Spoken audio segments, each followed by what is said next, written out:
Hi viewers, welcome to PRK. నేను miss Priya Varma. ఈరోజు మనతో పాటు స్టూడియోలో ఉన్నారు doctor Anil Kumar Batchu garu, certified financial planner. Hi sir, how are you? Very good అండి. సార్, లాస్ట్ వీక్లో సెబీ జైన్ స్ట్రీట్ కంపెనీని ఇండియన్ స్టాక్ మార్కెట్ నుంచి తొలగించారు. అసలు ఏం జరిగింది సార్? ఏం స్కామ్ జరిగిందని అంటున్నారు, కాకపోతే అసలు స్కామ్ ఏంటి సార్ అసలు? సో మన ఇండియన్ రెగ్యులేటరీ బాడీ ఏదైతే ఉందో లాస్ట్ వీక్ సెబీ వచ్చేసి ఈ జైన్ స్ట్రీట్ అనే కంపెనీని ఇండియన్ మార్కెట్లో ఎటువంటి ట్రేడ్ కానీ ఎటువంటి చేయకూడదు అని బ్యాన్ చేశారనమాట. రీజన్ ఏంటంటే వీళ్ళు ఆప్షన్స్ అండ్ ఫ్యూచర్స్ అండ్ ఆప్షన్స్లో నియర్లీ 36,500 కోట్లు 36,500 crores అంటే అనెథికల్ మీన్స్లో డబ్బులు సంపాదించారు అనేది ఈ స్కామ్ అనమాట.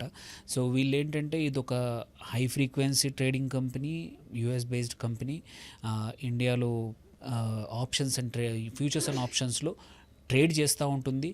ఈ కంపెనీ ఏం చేసిందంటే స్ట్రైట్ ఫార్వర్డ్గా కాకుండా కొన్ని అంటే డ్యూబియస్ మెథడ్స్ అంటే కొంచెం మ్యాల్ ప్రాక్టీసెస్ చేసింది. వీళ్ళు పుట్ ఆప్షన్స్ కానీ ఎటువంటి ఆప్షన్స్ కొన్నా సరే వీళ్ళు సరిపడా అంటే వీళ్ళకి తగ్గట్టు ఏం చేసేవాళ్ళంటే అండర్లయింగ్ స్టాక్ ఈ ఆప్షన్స్లో ఏంటంటే ఇప్పుడు బ్యాంక్ ఇండెక్సే కానీ లేకపోతే ఏదైనా సరే వెదర్ ఇండివిజువల్ స్టాక్ అయినా సరే ప్రైజ్ మారిందనుకో, అండర్లయింగ్ స్టాక్ ప్రైజ్ మారితే ఇక్కడ ఆప్షన్స్ ప్రైస్ కూడా మారుతూ ఉంటుంది అనమాట.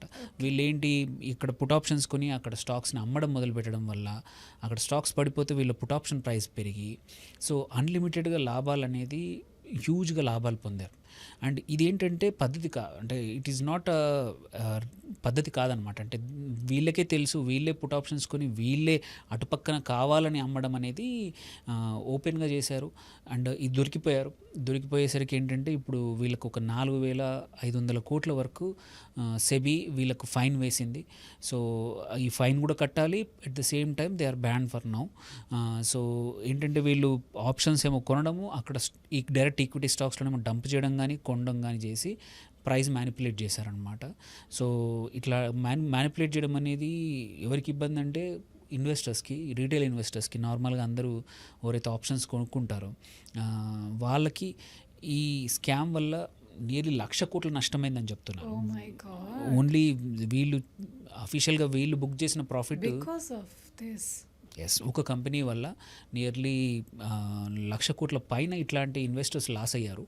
సో ఏంటంటే అందులో కూడా లాస్, ఇప్పుడు ఇన్వెస్టర్స్ కూడా ఏంటంటే మనం చూసుకుంటే ఇండియన్ మార్కెట్లో ఈ ఈక్విటీ మార్కెట్స్ కన్నా కూడా ఈ ఆప్షన్స్ అండ్ ఫ్యూచర్స్ ఏదైతే ఫ్యూచర్స్ అండ్ ఆప్షన్స్ ఉందో అక్కడ చాలామంది ఏంటంటే ఒక గ్యాంబ్లింగ్ లాగా అడిక్షన్ అయిపోయి దీంట్లో చాలామంది ఈ ఎఫ్ఎన్ఓలు పెడతా ఉన్నారు.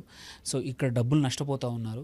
అన్లైక్ వేరే మార్కెట్స్లో లాగా కాకుండా ఈవెన్ చిన్న ఆటో డ్రైవర్స్ నుంచి చిన్న చిన్న ఉద్యోగాలు చేసుకునే వాళ్ళు కూడా ఆప్షన్స్ కొనుక్కుంటున్నారు. మేబీ ఒకటి తగిలితే డబ్బులు ఎక్కువ వస్తాయేమో, 4 రెట్లు వస్తాయేమో, 3 రెట్లు వస్తాయేమో. అదే డైరెక్ట్ ఈక్విటీ మార్కెట్లో నువ్వు స్టాక్స్ కొంటే అంత ఎక్కువగా లాభాలు రావు, అంత ఎక్కువగా నష్టాలు కూడా రావు.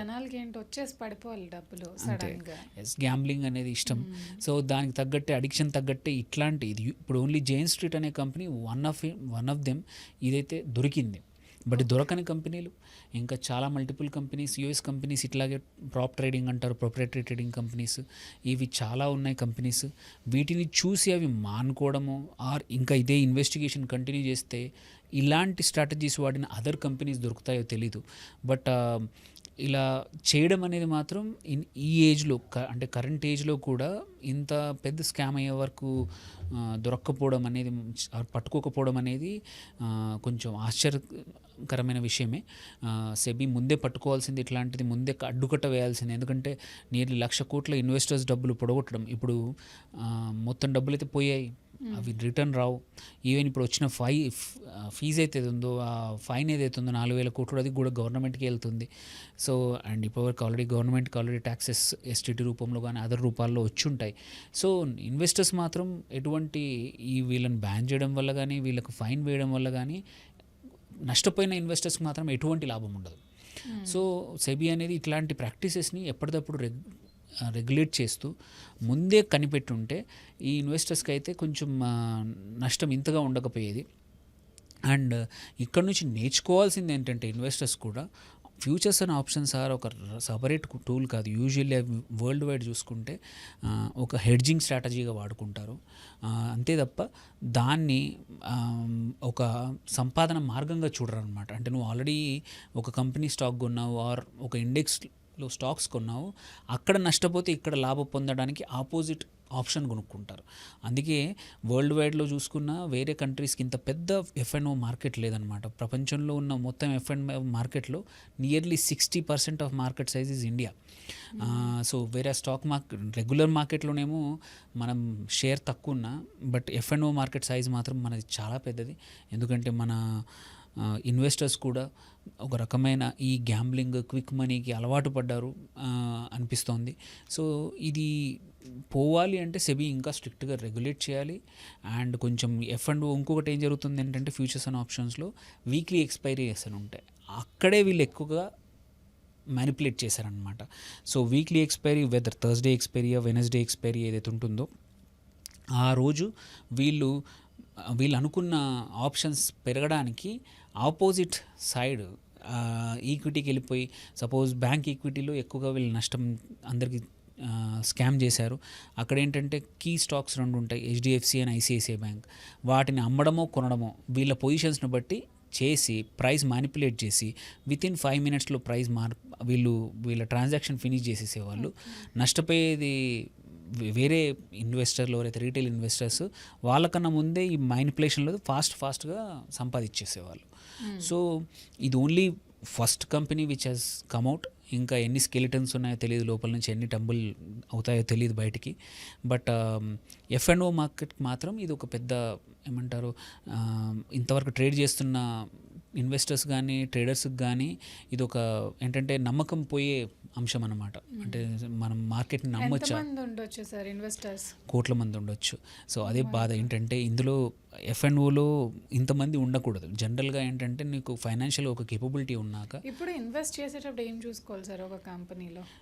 ఇది యాక్చువల్లీ ఇన్వెస్ట్ చేసేప్పుడు చాలా చూడాలి. బట్ ఎస్పెషల్లీ ఈ కేసులో ఏంటంటే ఎఫ్ఎన్ఓలో మాత్రం అందరికీ కాదు.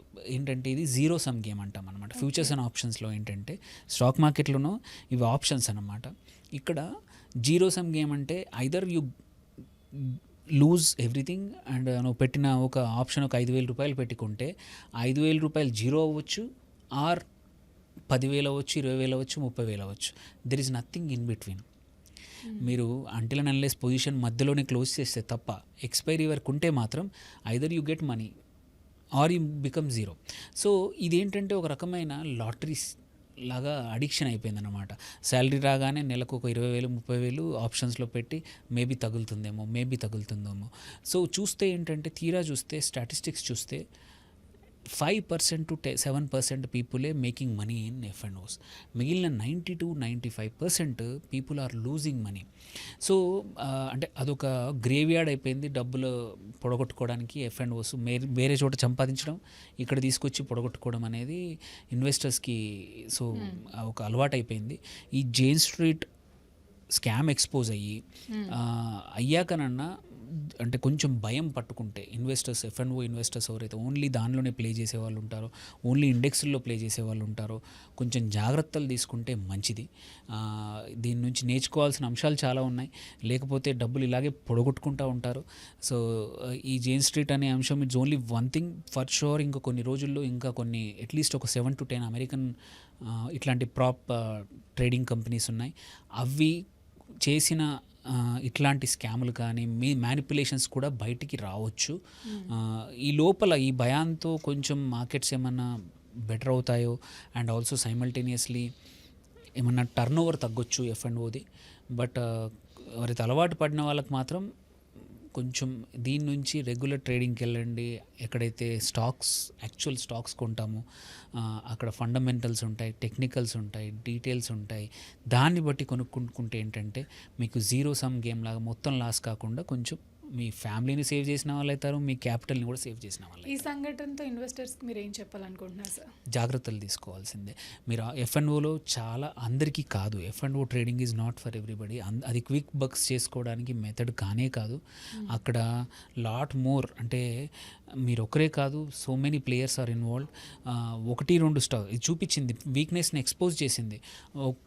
ఒక ఇండెక్స్లో కీ స్టాక్స్ ఏవైతే ఉన్నాయో ఆ ఒక్క స్టాక్ని అమ్మడం కానీ కొనడం కానీ చేయడం వల్ల ఎట్లా మ్యానిపులేట్ చేయొచ్చో ఈ ఏజ్లో కూడా, because otherwise most of the scam manipulations అన్నీ బ్లాక్ చేసేస్తాయి. కానీ ఇట్లాంటి టైంలో కూడా ఇంకా ఎక్స్పోజ్ అంటే ఇట్లా వాళ్ళు వాడుకోవడం అనేది తెలిసింది కాబట్టి, సో గ్రీడీగా మీరు సంపాదించిన డబ్బుల్ని, హార్డ్ ఎర్న్ మనీని ఎఫ్ఎండ్ఓలో పెట్టి పొడగొట్టుకోవద్దు. కావాలంటే స్టాక్స్ కొనుక్కోండి, ఇన్వెస్ట్ చేయండి, ట్రేడింగ్ చేయండి, షార్ట్ టర్మ్, మీడియం టర్మ్ మీ ఇష్టం తగ్గట్టు, కానీ ఎఫ్ఎండ్ఓలో మాత్రం కొంచెం దూరంగా ఉంటే మంచిది. Thank you sir, thank you so much for your valuable information.